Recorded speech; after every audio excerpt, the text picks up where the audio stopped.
Number one ingredient po sa buong mundo, ang Centella asiatica. Why? Ang Centella asiatica po ay proven and tested na po yun ng mga scientists na nakaka-repair, nakaka-heal ng skin barrier. Kung ang pimples niyo po malalaki, mapupula or inflamed, Centella asiatica can heal that. Basta yung mga damage na skin barrier, mapupulang pimples, nasunog na face, dry ang face, Centella asiatica, maganda yan siya. And even po yung pagiging oily natin, yung dull skin, yung parang dry na dry, Centella asiatica ang maganda dyan. And ang kagandahan po dito sa ating set, hindi lang po Centella asiatica ang ingredient. Like for example, si serum natin may niacinamide, okay? Si toner natin, meron din po siyang AHA and BHA.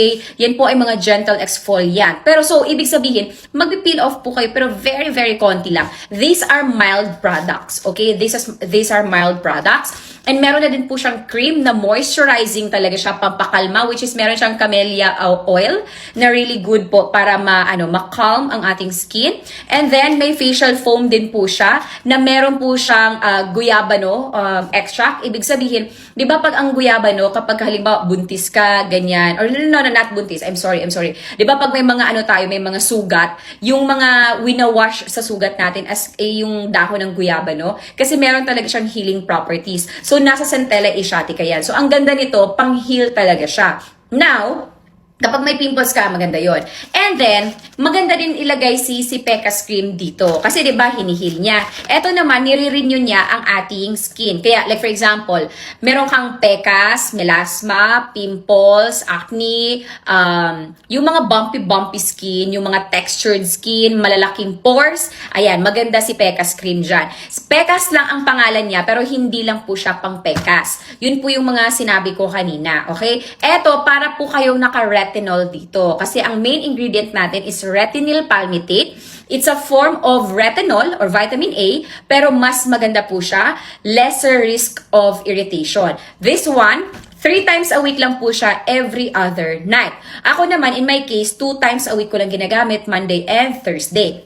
And then, sunscreen naman natin. Ito ang kagandahan nito, especially pag meron kayong melasma. Kasi meron po siyang anti-hev light or anti-blue light. May iron oxide po siya. Ibig sabihin po, kapag may melasma kayo, maganda to kasi anti-pigmentation talaga to. Anti-dark spots, sunspots. And pag may melasma kayo, maganda din po ito para makaprevent yung pag-dark niya. So, paano siya gagamitin?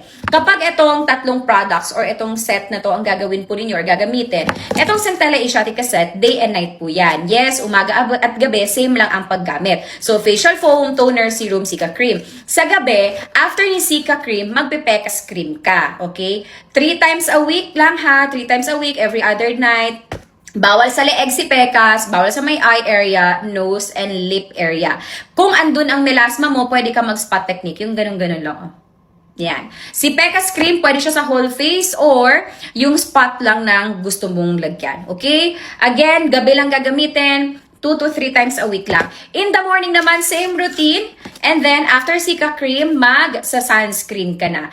Kung magtitipid ka naman, pwede sa morning, facial foam and Cica cream lang. Ganun lang po. Okay? Comment gets if na-gets na. That's it.